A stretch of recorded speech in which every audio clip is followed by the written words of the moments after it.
a brand new book called Blueprint, The Evolutionary Origins of a Good Society. It was written by Nicholas Christakis.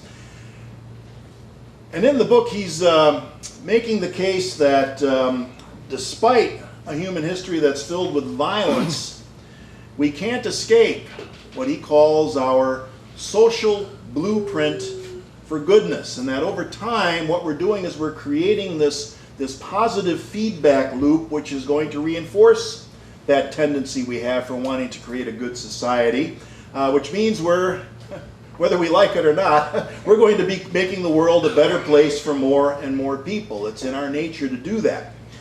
And the first thing I thought of when I read this book was one of our basic unity principles, the second one, which says that humankind possesses an innate quality which in unity we call divinity. And it's that innate divinity which makes us inherently good. That's another way of rewording our second unity principle. And this book is the first time that I've seen an attempt to make the case from an academic and a scientific perspective. And it succeeds. And another thing that it brought to mind for me is our vision statement, which we start the service with each week, about co-creating a world that works for all. And that's what is meant by this term, a good society. And the book talks about how natural selection, this evolutionary process, has been working in our favor. So we're becoming genetically inclined to do just that, co-create a world that works for all. And from there, the book ties in to our mission statement. Lots of unity tie-ins here. The mission statement is where he talks about the need to pay attention to the good news. Here's the quote. He says, "For too long, in my opinion, the scientific community has been overly focused on the dark side of our biological heritage, our capacity for tribalism, violence, selfishness, and cruelty. The bright side has been denied the attention it deserves." And we agree. What he's saying is that it's time to advance a positive message. A positive message that's going to go out there to help us to do more of what seems to be working for the common good. He's also saying something else that we teach here, which is that evolution is on our side. I'm going to borrow a quote from a Unity minister who wrote a book. This is one of our teachers at Unity Institute. The book is called Birthing a Greater Reality. It's by Robert Brummett. There he is. And here's what he says in the book. He says, "Evolution is on our side. It is the river in which our lives flow. The river moves us whether we like it or not. But we can no longer drift mindlessly. We are at the point where we must evolve consciously. Yes, we still go with the flow, but now we influence the course of that flow." So these are the kind of books that can help us to avoid that mindless drift and start to consciously influence the direction that we're taking, to consciously influence our course, so that it points in directions where we want to go. We can go with the flow and still avoid the rocks. That's kind of the idea here. So one of the key ideas in Dr. Christakis' book is that there are these attributes that are exhibited by human beings around the world in all cultures. And these are the attributes that have been genetically developed over eons, which are guiding us towards creating a good society. And he talks about 8 of them. He calls them the social suite, the suite of different attributes which come together to help us to create a good society. 8 of them. So here they are. Valuing individuality, love and empathy for kin, friendship with those beyond kinship, social networks, cooperation, education, preference for our own group, which we talked about last week, and finally the last one we're going to touch on today, hierarchy. Hierarchy. don't see anyone shuddering out there in response to that word, but actually the term he really uses in the book is mild hierarchy, which I don't know if that's a term of art and sociology or not. I hadn't heard it before, but it's calling it a mild hierarchy is an attempt to distinguish it from other kinds of hierarchies, which can be, and as we've seen in our human experience, hierarchies that can be rigid and oppressive. And in case you haven't noticed, we live in a world now where many people have developed an allergic reaction to the word hierarchy. It's part of our postmodern culture. In general, postmodern culture regards hierarchies as bad, something to be avoided. And it's something that has its roots back in the early 1900s as a reaction to the class systems that we found in Europe, of course also in India, but certainly in Europe in our background. And these are class systems which had become increasingly oppressive, rigid, and unfair. Where you could go to school, what kind of work you could do, where you could live was all determined by who your parents and your grandparents were. Upper class, lower class, royalty, commoner, those were the labels that were used to measure the worth of human beings. And it didn't stop there. There were other ways of classifying people that started to become more common. Things like first world, third world, civilized, savage, or heathen. Preference was given to the royalty, to the upper classes. First world countries and so-called civilized nations and cultures. The lower classes, the commoners, the third world nations, the savage cultures, well, they existed solely to provide raw materials and services to the upper classes, and the land that they lived in, of course, was up for grabs. And then, just to add fuel to the fire, along came various forms of communism. Now, you know, communism promised to create totally egalitarian, classless societies. And as we know from the hard lesson of history is that all that these communist cultures succeeded in doing was to reinvent the oppressor hierarchies by simply putting different labels on them. All right? They didn't fool George Orwell. He wrote that famous anti-communist satire called Animal Farm. Remember the book Animal Farm? It should still be required reading in high school, I hope. It's the story of what happens when animals on the farm revolt, and they overthrow the humans and they take over the farm, and ultimately the pigs rise to the level of leadership. And this is how they describe their new classless egalitarian society. All animals are equal, but some animals are more equal than others. All right? Yeah, that's about it. That's about it. So it's no wonder that we've grown suspicious of hierarchies. And we don't want to make the mistake of taking it too far in the opposite direction, which I think has been happening, where we try to dispense with anything that even resembles a hierarchy. People tried that in the 60s, folks. They tried it in the 60s, the so-called hippies and the hippie communes. Experiments with classless living and this kind of a thing.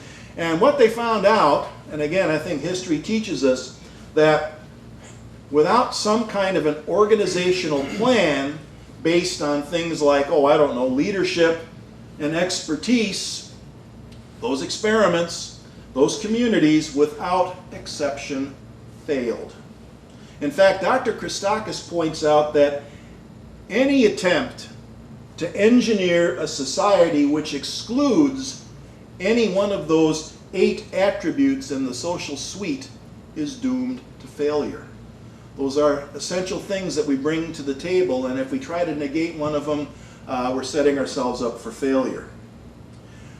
So the truth here is that hierarchies are natural. Some form of hierarchy is part of the natural structure of the very universe that we live in. We talk about the building blocks of life, right? Life has to go from atoms, and there are smaller components in that, but at the very least it goes from atoms to molecules, to single-celled organisms, to multi-cell organisms, all the way up to the complex forms of life that inhabit this planet, including human beings. Each level relies on the level and the multiple levels that came before it. Each level is essential for the next one to come into existence. So, it's really the ultimate form of error thinking to suggest that any one level is inherently superior to the ones that came before. It's also the ultimate form of error thinking to think that they don't exist, these hierarchies. And yet we make those mistakes over and over and over again. We take the natural hierarchies, we use them, we abuse them, and then when we finally wake up, we decide to dispense with them. Neither way works. It's the same mistake we make over and over again. It reminds me of one of those old Henny Youngman doctor jokes. You probably know the one that I'm talking about, right? He says, I told the doctor, doctor, doctor, it hurts when I do this. The doctor said, then don't do that, right? Then don't do that. Mild hierarchies work. Ones that are based on expertise, development, leadership. Ones which act like the building blocks of life. When we try to get rid of anything remotely resembling a hierarchy, we're hurting ourselves because it impedes our ability to co-create. So let's stop doing that. You know, one of the things that this book really helped me with personally is avoiding cynicism and pessimism when dealing with all of the bad news stories out there about the crazy, cruel, ignorant things that human beings around the world are doing.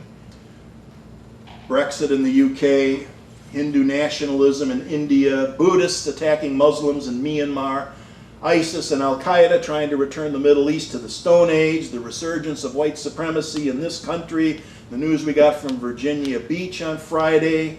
They're all over the news. They're practically unavoidable. And in the face of all that, though, I look at all of that, all of the bad stuff going on, and I find myself thinking, you know, it's something of a miracle or a mystery that the world works as well as it does. Because, you know, think about, you know, as common as we hear those stories in the news, how widespread and really how common is it? The world does work for the most part. The crazy stuff we hear about is news precisely because it's something out of the ordinary. It's something which goes against the way things are actually supposed to operate and the way things actually do operate for the most part. And what I'm learning from Blueprint is that, well, first of all, certainly it's not a miracle in the sense of something supernatural. In fact, it's as natural as can be, as in natural selection. And it's no longer so much of a mystery either. We're starting to figure out how and why things work as well as they do, despite the stuff that people do that wind up in the headlines. Here's what he says in the book about that. He says, when we look around the world, we see endless and timeless fear, ignorance, hatred, and violence. But this pessimistic gaze that separates humans from one another by highlighting evil and by emphasizing difference misses an important underlying unity and overlooks our common humanity. The project of evolutionary sociology in which we have been engaged reveals that humans everywhere are pre-wired to make a particular kind of society, one full of love, friendship, cooperation, and learning. Now I need that. I need that to be more than just wishful thinking or just another New Age platitude. I need to know that this is truth, which means, for me, I need to see some evidence to support it, and the book delivers. Now, this isn't about absolute certainty. I'm sure that these ideas, the ones in the book, are going to continue to be refined in the years ahead. That's how science, after all, is supposed to work. I'm going to utter a heresy here. Truth doesn't have to be absolute. Some Unity old-timers might disagree with me, but as far as I'm concerned, truth is something that provides us a solid foundation. Solid enough, sufficient to give us support and to give us something to stand on before we push off to take the next step, whatever that might be. In fact, I think I'd like to use that idea as a way to perhaps reframe our vision statement. Now, I'm not talking about changing it every week, just changing the way we think about it, reframing the vision statement. Instead of saying centered in God, we co-create a world that works for all, we could just as easily say or think centered in truth, we co-create a world that works for all. It's true because it describes something real that we can observe and test. And it satisfies an intuitive knowing as well. Our sense that I think a lot of us have, one of the big reasons we're here, is we have this intuitive sense that humankind is somehow better than we're often led to think. Here's how he resolves that paradox here in the book. He says, starting with a question, what accounts for our species' general success in living together in the face of all of our defects and differences? Talk about diversity, that's the word today, right? In the face of all of our defects and differences and diversity, how can we understand the goodness of the social world despite the badness? A paradox indeed.